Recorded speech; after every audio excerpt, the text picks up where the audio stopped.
We're preparing to use the method of undetermined coefficients to solve some non-homogeneous differential equations.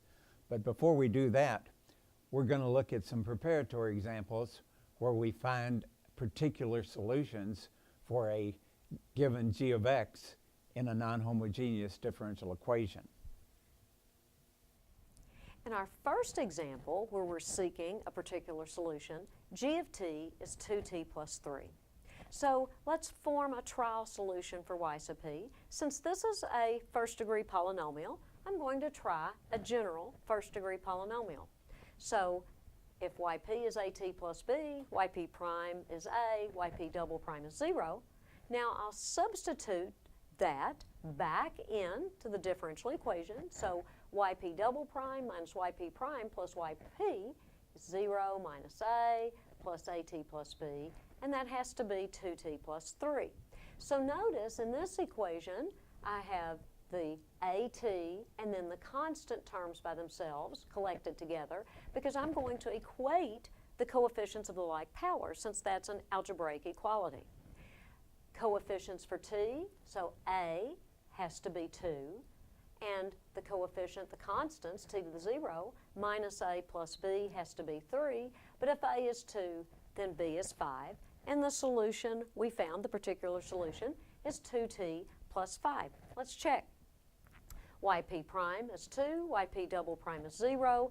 Substituting in, we indeed find that yp double prime minus yp prime minus yp is 2t plus 3. So what that suggests to me is that if we have a right-hand side that's a general polynomial of degree n, then use as our trial solution for y sub p a general polynomial of degree n with all these coefficients present. Then find yp prime, yp double prime, substitute in, and equate coefficients of like powers of t. In our second example, we actually have the same dE with the exception that g of t is 2e to the minus t. Well, I'm thinking of a trial solution. I've got an e to the minus t. Let's try a coefficient times e to the minus t, the exponential. Yp prime is minus a e to the minus t, yp double prime plus a e to the minus t. Let's substitute in, and then we'll equate coefficients of like functions. So substituting in the left-hand side, well, all of those have exponentials there. We wind up with simply 3a e to the minus t has to equal what was on the right-hand side, 2e to the minus t. So 3a is 2, a is 2/3, and my y sub p that we found is 2/3 e to the minus t. Let's check. Yp prime is minus 2/3 e to the minus t, yp double prime positive 2/3 e to the minus t. Substituting into the dE, indeed, the left-hand side is equal to what we had on the right-hand side, 2e to the minus t. Here's a third example. Now it's changed slightly. We have y double prime minus y prime minus y is equal to sine t. Now as I'm thinking about a trial solution, I see what's on the right-hand side of sine t. Let's try a sine t. Yp prime is a cosine t. Yp double prime is minus a sine t. I substitute in, and I get minus a sine t, minus a cosine t, minus a sine t, has to be equal sine t. But look what happens. I have cosines on the left and only a sine on the right. So as I go to equate coefficients of like functions, I would have minus 2a had to be 1, which would be okay, but minus a would have to be 0. So a is 0, that's impossible. Now, how might I have known that that was a bad solution to begin with?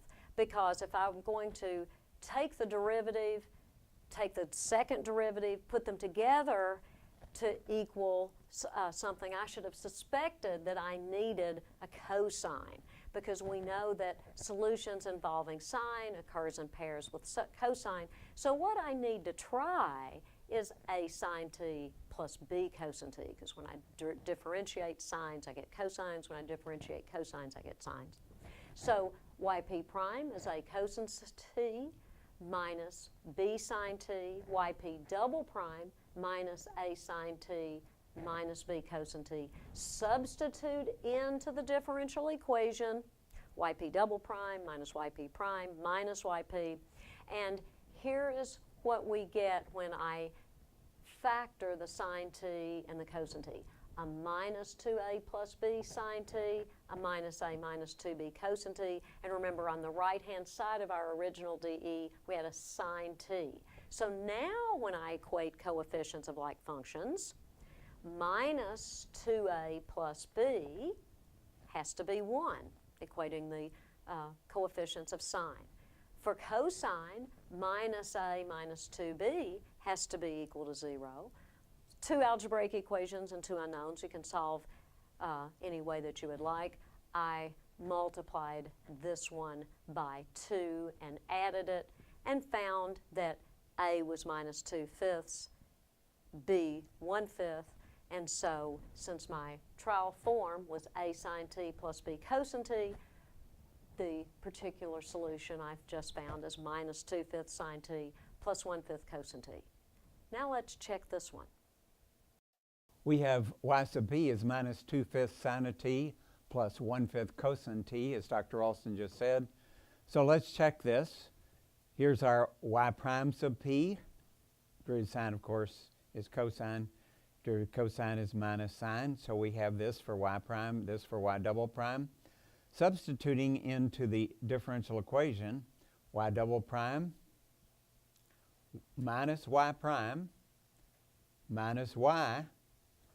And you'll notice for the coefficients of sine, we have 2/5 plus 1/5 plus 2/5, which is 5/5, or 1. And for the coefficients of cosine, we have minus 1/5 plus 2/5 minus 1/5, so we get 0. So this checks.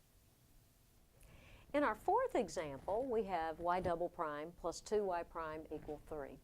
So I see a 0-degree polynomial on the right, so I'm just going to try y sub p as a, which means y sub p prime is 0 and y sub p double prime is 0, and when I substitute back in, I have 0 equal 3, which is impossible. So that didn't work.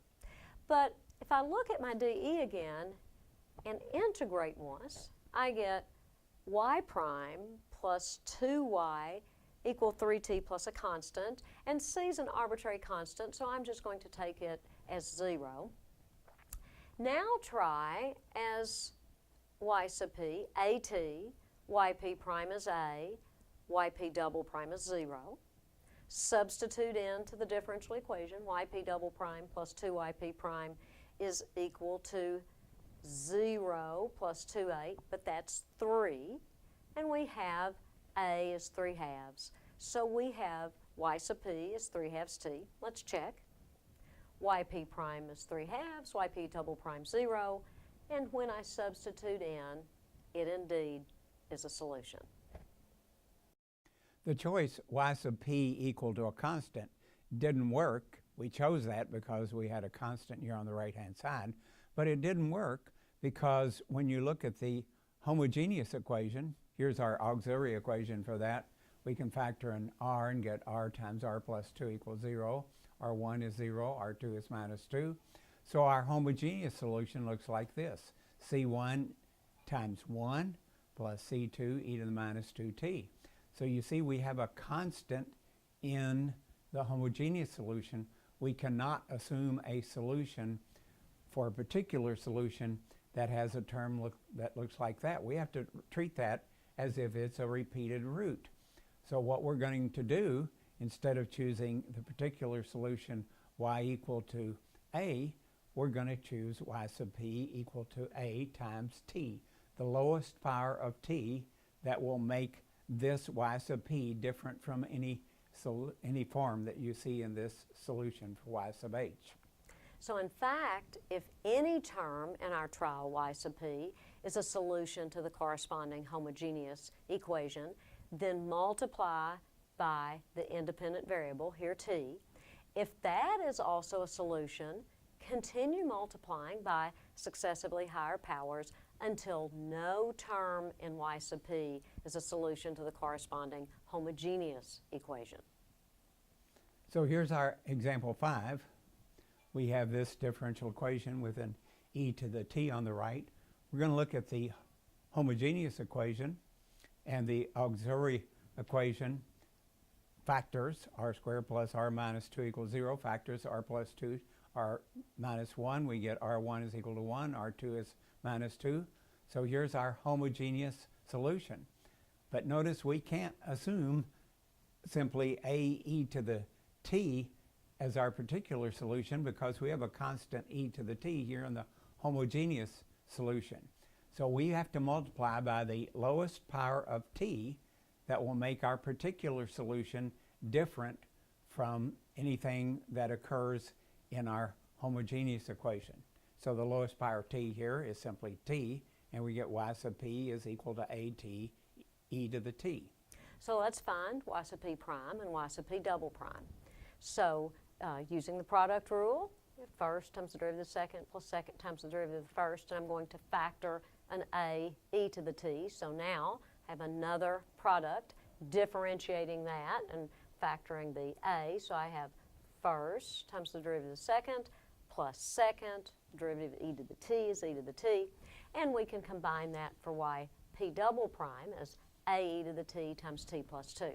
Now I'm going to substitute yp, yp prime, yp double prime into our original non-homogeneous differential equation.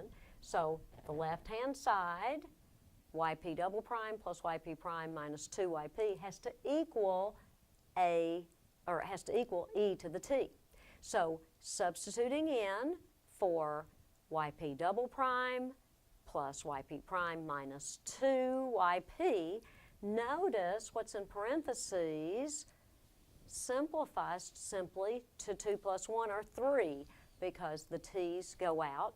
So we have 3a e to the t has to equal e to the t. That was what was on the right-hand side of our original dE.